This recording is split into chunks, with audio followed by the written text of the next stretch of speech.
So I do think it would be a really good idea. Do you think you should just be asking me questions from the background? I think that would be better. But yeah, I want to have a conversation. I do better with conversations. So like even if you it's up to you if you want, yeah, even if you want to cut it out, but I don't mind. Like I love like how Vlad TV does it. Yeah. I am Canicia LeBlanc. Last name is very French because my dad is Haitian.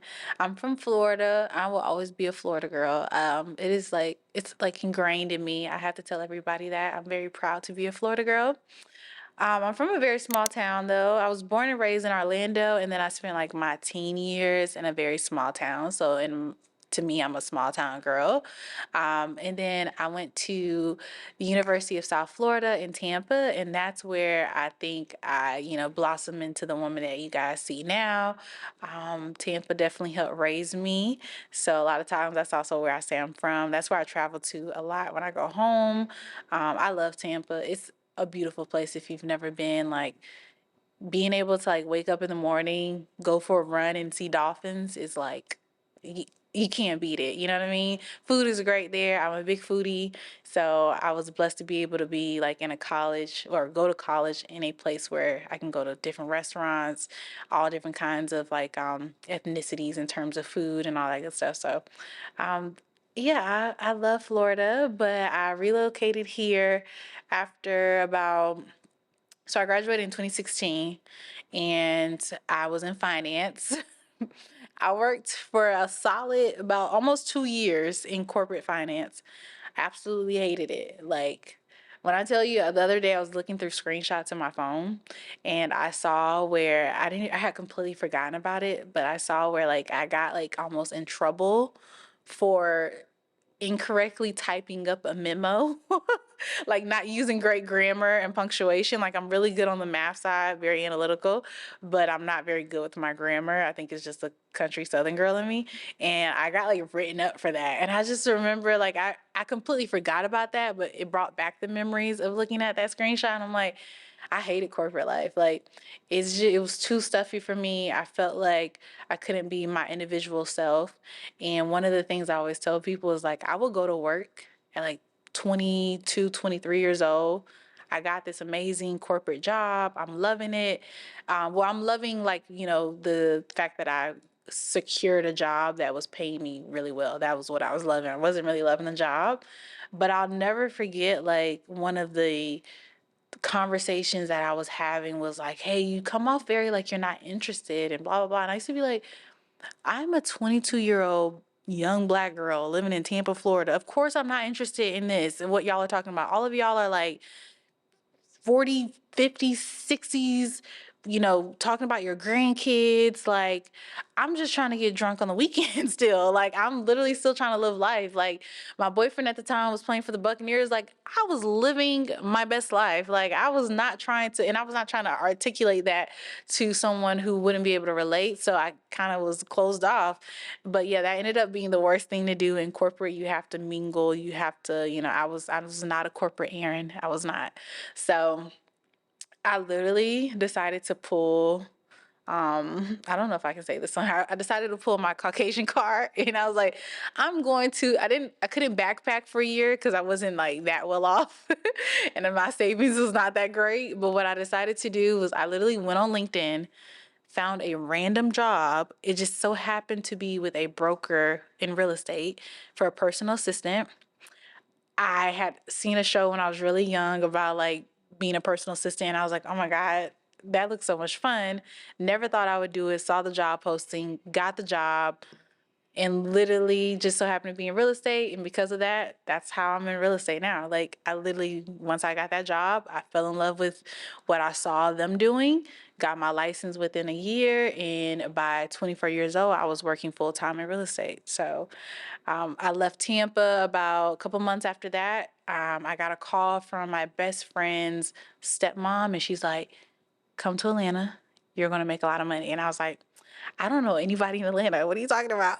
Like, and the only times I came to Atlanta was again like getting drunk, partying, standing on couches. Like, I knew nothing about like Atlanta culture outside of what everybody knows about Atlanta culture, which is like the music and all that kind of stuff. So I didn't know anything. So I did do a visit, liked it, found an apartment, but I literally, you guys, like saved up a bunch of cash, sold all the stuff in my apartment, and I packed up and I moved to Atlanta. And honestly, she didn't lie. She did not lie. I have been so blessed to be able to like work here and make all this, make money. Um, the foundation that I did build, working corporate, working internships in college, things like that, like that kind of stuff helped out. Um, but in the long haul, like real estate really honed into my skill set. Like it brought out my personality. It helped me to kind of find other people that were relatable to me. And yeah, I love what I do. Like I don't see myself venturing into any other like career other than real estate. And of course, it helps open doors for other things for me as an entrepreneur, whether it be fashion, makeup, whatever. Like, um, I just love what I do. So that's how I've been in Atlanta. That's what I've been doing in Atlanta. Most of my days are filled with working and, meeting clients and building my business because, again, I don't have any like family here. Like I said, I just kind of literally picked up and moved. So all my family is my clients or all my friends are, my family here. And so I capitalize on that every day and stay in touch with people. But yeah, it's been a journey, but it's been a journey of love and I love everything about it. So yeah, that's kind of how I made it here. My very first sale. So my very first sale was in Tampa. You want to hear that one? Oh, okay. Great story. Great story. And I'll keep it short. So when I got my license, I was still 24-ish or so. And this is all about like believing in yourself. And it's not about, I do hear people sometimes say the things like fake it till you make it. It's not necessarily faking it because if I believe in myself and I genuinely like embody that, then of course that it is true. You know what I mean? So when I say that, I'm relating to the fact that I went to a networking event, 24 years old, freshly licensed. It was a networking event. I don't even know who introduced me to it. I went by myself. I didn't have any friends just yet in real estate. I literally just went on my own. It was a room full of a lot of women, I think maybe one or two guys, but a very small, intimate networking event. Since it was so small, the hostess was like, hey, we're just gonna do like a round robin, we're all gonna like kind of sit around and just go around in a circle, tell what you do. I had already created a full on pitch. Like, I had already created, like, with no sales experience, you guys, I had created a phenomenal pitch of why I got into real estate, who I worked with in real estate, and I was able to articulate that to the group. And I like stood up and was like, hi, I'm, Kinesia, my background's in finance. I work with, investors, I work with home buyers, like literally I did not say I bought or sold anything. I did not say like I had this many in sales. I didn't have that experience yet, but I literally got up there and said what I at least wanted to embody. So got up there and did that, and everyone exchanged emails and phone numbers and cards. And I think 2 days later, I get an email, and I'll never forget them.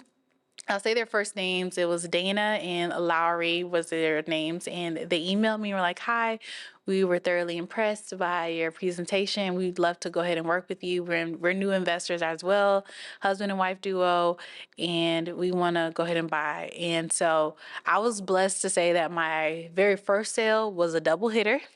It was a buy, so they bought an investment property with me. They trusted my expertise. I did have a mentor at the time, so he was able to come in and kind of seal the deal. And then we were able to list that property after it was finished. So I got to see the whole process of them working with the contractor. I got to kind of, say like, hey, let's stage it. Like we did all these cool things. And then by the end, we were able to sell that property exactly for the dollar amount that I told them. So we like, and it was amazing. I think I even got my commission check, which is a great story because I don't think I was even planning this yet. I got my commission check, like sleep on my friend's couch who was living here in Atlanta, which I didn't think I was moving to Atlanta yet, which is so cool that I think about it now. But I was like knocked out sleep, got like the email, and boom, there goes my commission check because we closed, but I got paid a little bit later, and I just happened to be turned up in Atlanta, having a good time. So full circle moment. But that was my very first sale. So one of the biggest and hardest things about being a Black woman is, I think, one, the misconceptions about who we are and what our skill level is. So usually when I walk into a space, I am reserved because that's by nature, but I also make sure that the first few things come out of my mouth are things that set me apart and kind of elevate whatever preconception they might have had about me. I never want people to meet me and they're like, whoa, like the conversation that we just had, like, she's not on the level that I'm looking for or whatever. Most people, when they chat with me, they're like, okay, like you know what you're talking about, or you have some insightfulness. So I always try to have like a value add conversation. I think that's how I've been able to network, whether it be even just building friends or, talking with people just in a general sense. Like, small talk is great, but have meaningful conversations. Those are the things that make people remember you. So I was able to honestly get here and people locked in with me because they believed in the fact that, like, hey, this is someone who like has more going on for herself than what I might have preconceived a young Black woman just moving to Atlanta has going. Like, she's not here just to party and drink. She's here to like network and maybe even add value to me or help, broaden my scope to Florida or whatever. Like, they saw value in me. So I will say it's not been the hardest because I've made sure that when I walk in the room, it's intentional and the conversations that I'm having are intentional to kind of like buffer any stereotypes. You got to be realistic. Like, people are going to think what they think just looking at you. But if the second you open your mouth, you change that perspective, you're up. So I got in Atlanta in the year of 2020 during COVID, like literally the start of COVID is when I got here.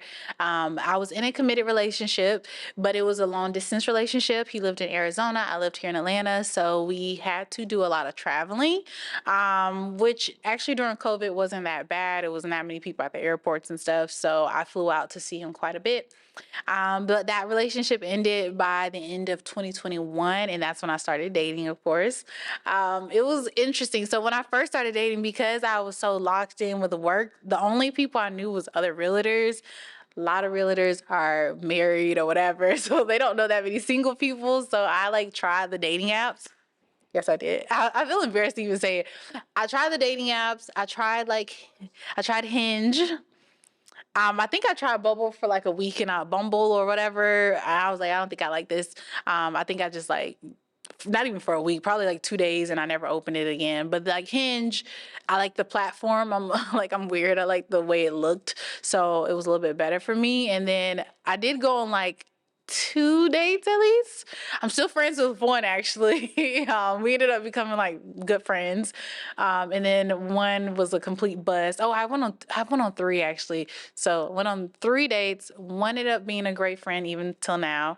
And then the other two was a complete bust. Like, so what I realized really quickly was like there's so many categories of dating in Atlanta.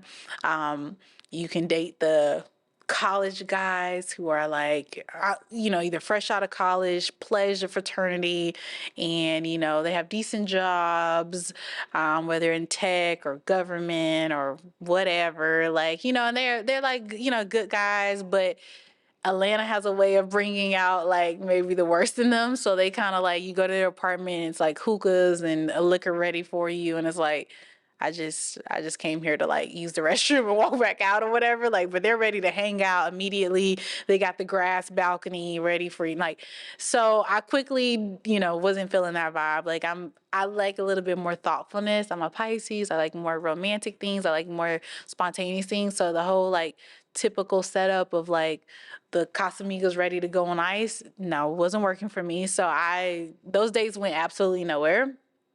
Um, and then 2022, I started dating like, then there's the, in Atlanta, there's the older guys. Like, so you got like the 40+ year guys that are like super well off. Of course, that's usually how they like find the girls. They're at some really nice restaurant. They're buying you drinks. They're buying your whole table dinner. Like, and they're like living life. They've been married like 2 or 3 times, and now they're like, vowed to never marry again. And they're just living life. So they're like, just want to have fun. They're probably one of the most fun ones because they don't have like any preconceived notions. They're just like, you're here today, going tomorrow, so it doesn't matter to me. Like, and they have the most money to spend, so like it does make that portion of it fun. So now that I'm like in my late 20s, it's 2024. I do not touch the apps. It's like it's embarrassing because one, you probably will run into those people if you go out for even just 2 weekends consecutively. You will run into the same people. You don't need the apps. Just go to a bar or restaurant. You're gonna see them. Also, I found that you don't want either of those spectrum of guys, in my opinion, because they're probably neither one of them are really trying to do the commitment thing. You need the guys that are like in the middle, like they're like 33 to like 37 and a half. And they're like perfectly positioned to like, okay, I kind of want to settle down. I'm tired. Like I call those guys like a little bit younger or older. They're like the Mr. Independence. They don't necessarily need a woman. You need the guys who are like, no, I'm tired of doing this by myself. I want to build. So dating is a lot better in Atlanta when you have a different perspective. Don't go on a bunch of dates. Go with the guys that you also meet through friends. I find those to be better than just like randomly maybe meeting them, because that could be someone's boyfriend, husband, whatever. It's way better if you meet the guy that is like, through a friend who says like they're single, you're single, and then you go out. You usually you'll act a little bit better too, and he'll be a little bit more respectful, and he'll have like someone to bounce things off of about you with the friend, so those help out. But other than that, you just gotta like not go looking for it. You just gotta let it come to you. And the good thing is it's Atlanta. You guys put on some really nice clothes, go to Target, go to Whole Foods. You're gonna meet someone really quickly. Oh my God. Do you want to know my honest opinion on that? On the Kendrick and Drake beef, do you want to know my honest opinion on that? Like, okay, let's be honest, you guys, because this is where I try not to give my opinion on stuff, because my opinion is completely different from shade rooms and what is that called, spiritual world. Like my opinion is completely different from, I feel like, the majority of people my age and demographic or whatever. Like, so I feel like, and I actually agree with this one. I feel like I saw a post and it was Little Yachty talking about Drake. I understand Little Yachty is Drake's friend. I know that I am a Drake fan, probably. I am a Kendrick fan. Like I have all his saved albums, but Kendrick only drops ever so often, so like he's not top of mind. Like Drake, I wait for every year because I'm like, the summer's coming, the fall, yeah, October's here, like, you know what I mean. So regardless of if I don't like it or if it's not like a whole bunch of hits, I still like look forward to it. So maybe I do come off a little bit biased, but I feel like Yachty and then another like content creator I saw explained it best. One, because Kendrick takes forever to post or whatever, like I I I get it, y'all are beefing. But the way we are attacking poor Drake, and if he like decides to never make an album again, I'm literally going to like hate all of y'all. Because like be for real, who makes the summer lit? Who sets the tone for like Sexy Red wouldn't be Sexy Red. City Girls wouldn't be City Girls. Janae Aku wouldn't be like, I could go. The list goes on. A lot of people would not be who they are without a Drake hopping on the track. Okay, like I just personally feel like Drake has given me like hits after hits. He was my whole like nothing was the same. Like these are classic things that I need. And as much as I do love Kendrick, and he is just he's a genius in his art form and all that good stuff. Like come on now, like we need Drake. So who's when? Who do I mean, I don't want to hurt Drake's feelings. So like at this point, I'm like, I literally saw the crowd the other day going crazy to BBL Drizzy, and I was like, he's probably about to off himself in Canada right now. Like he's probably about to jump off his like $20 million house because you guys are like he's light skinned. Like stop beating up on him. He can only take so much. Kendrick, he could take it. Drake can't take this much behavior. So I have not proclaimed who won or not. I actually only listened to like, of course, because I'm gonna lie, that Kendrick beat is really good. So I've only listened to that one and a little bit of the Drake diss. But other than that, I didn't listen to a bunch of it because I was like, y'all need to stop arguing with Drake. Like, no, like I don't like it. I really want all the guys to get along. Like when the girls beef, I'm like, oh, whatever. They don't make a lot of music together. But when the guys beef, like Drake and well, yeah. Oh, yeah. I mean, I don't care about Pusha T. Like, what does Pusha T do for me? But Drake and Future, like, Digital Dad, like, what album was that on? Dirty Sprite 2? Come on. Come on, that is a masterpiece. Do we really want to take that? Like, I need those guys to get back together. I need them to find some common ground and let it go. So yeah, stop beating up on Drake, y'all. Like, it doesn't matter who won at this point. Like, let him go. So he probably not gonna drop nothing till October because he probably like, y'all tried him. I think one of the most difficult things about being a realtor is maintaining clientele, well, building and maintaining clientele. And I'll say this even more specifically towards like Black agents. I don't think we talk about the disparity between the two enough. I think most agents really don't want to talk about it because then it's like, well, we're making an excuse. But I'm a very keen person when it comes to like looking at the two subsets of like, a white realtor, they usually have family. They usually have heavily, support systems. They I mean, I've been seeing a lot more lately online. White families, they get married younger than us. Like, so they have what would make for the best formula for a successful real estate agent versus what I see with Black agents. So a lot of us are still like single. Sometimes I do see the family approach, but a lot of them are single, or a lot of them don't come from heavily, especially like me, like don't come from families with a whole bunch of homeowners. So and also just Black people are, we're still a minority. We don't hold the most wealth. So if I only just worked with Black clients, I'm bound to hit a certain plateau. Like, versus white clients, they they can go find that random client who wants to buy a $5 million, $10 million house.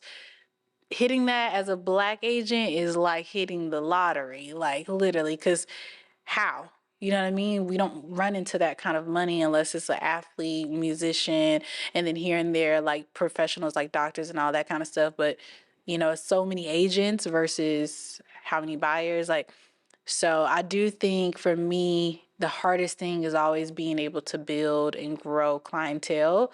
And of course, target the clientele that you want, whether it's low end or not, or high end, doesn't necessarily make a difference. But there is a big difference between the different subsets of like ethnicity, and again, people don't want to talk about it, but I see a lot of Asian realtors stick with Asian clients. I see a lot of Hispanic speak, and it's good because it's technically a niche, but eventually how far does your niche get you? You know what I mean? Like, and so if you really want to be consistent and continue to grow, you know what I mean, you got to be able to like diversify yourself. So is every agent, or especially when it comes to Black agents, how well are you able to be a chameleon in the room? How well are you able to speak to your services to those different demographics? So that's like the hardest thing, you know what I mean, is being able to prove to yourself to other races and people that clearly already have stereotypes against you in that kind of situation. Realistically, I am, like I said, my background's in finance. The biggest thing about finance is being able to forecast things and being able to kind of like look at historical data. So if you look at historically, real estate has continued to keep appreciating. And so, do I think we're due for like some kind of dips and things? Yes. But have I seen enough indicators that'll show within the next 5 to 10? No. And honestly, if we were going to have a dip, it would have been perfect to do it between last year and now. So if you're in the position to buy, and especially if you already own a property and you feel it necessary that you do want to go ahead and move forward, like let's say you really got to get the bigger house, you really got to relocate the location or whatever, then go ahead and do so, because you probably are sitting on a good amount of equity to be able to do it. Now the good thing is, and one thing I always preach is, we're not going to actually use the cash from the equity. So from the sale of that property, we're most likely going to do it where you're still being able to buy either FHA, depending on what price point you buy up to. So like 480, is FHA here in Atlanta. Or if you go conventional, you can go well over that number, but still do a very low down payment so that money is pocketed and you can use it for other assets, whether it be go buy another property. Now you can really diversify and build a real portfolio. So if you sell that property, you can do that, or you can hold on to it. You can take out a HELOC. You can just pull some cash out to be able to buy the next property and turn that property into a rental. I do think buying and selling in the Atlanta area is a really good idea, because businesses are continuing to come here, and the more job opportunities, the more people continue to have an influx here. Even though it is growing in cost, in terms of properties and stuff like that and price points, the cost of living is still significantly less than a lot of other major cities like Chicago, New York, LA, San Diego. You still have a really good quality of life here. You have public transportation, you still have a lot of eateries, you still have a lot of attractions around. So Atlanta's a really good place to invest in, even if you do or don't live here. And if you already own a property, I would say hold on to it, do the HELOC, take the cash, and go ahead and buy into another property. So yeah, if what you want to do is get another property, do it, but make sure it's with the best terms that are possible. And then there are ways to get lower interest rates. Don't let people tell you otherwise. You just need to use a little bit of cash, and you can ask sellers, because of this weird market where it's not really a buyer's market, it's not really a seller's market. You can still find ways to ask for that money that you would usually spend on maybe a repair or whatever, and use that to buy down the interest rate. Now you're down to maybe a 6% or a 5.25%. That's perfect. I don't see interest rates falling much below that for the next at least year or two. Thank you guys so much for watching. I thoroughly enjoy sitting with you. Be sure to comment, like, and subscribe, and I will see you guys at my next video. Bye. Hey, I'm Kinesia, and welcome to...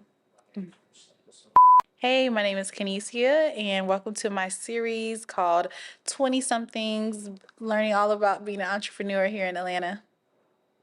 Yeah. Hey, you guys, this is Kinesia, and welcome to my series called 20 Somethings, all about being an entrepreneur here in the Atlanta, Georgia. I need a better ending. I think that's what my mind keeps thinking about.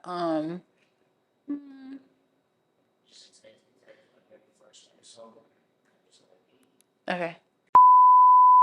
Hey, you guys, my name is Kinesia, and this is my very first episode, and we're going to be talking all about being a 20-something entrepreneur here in Atlanta.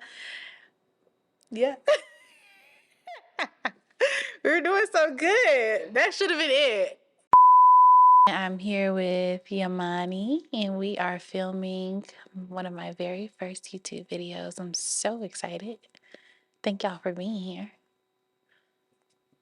Quiet storm. All right. Hey, you guys, my name is Kinesia LeBlanc, and welcome to my series all about being a 20-something here in Atlanta, Georgia. Sit back and watch and enjoy.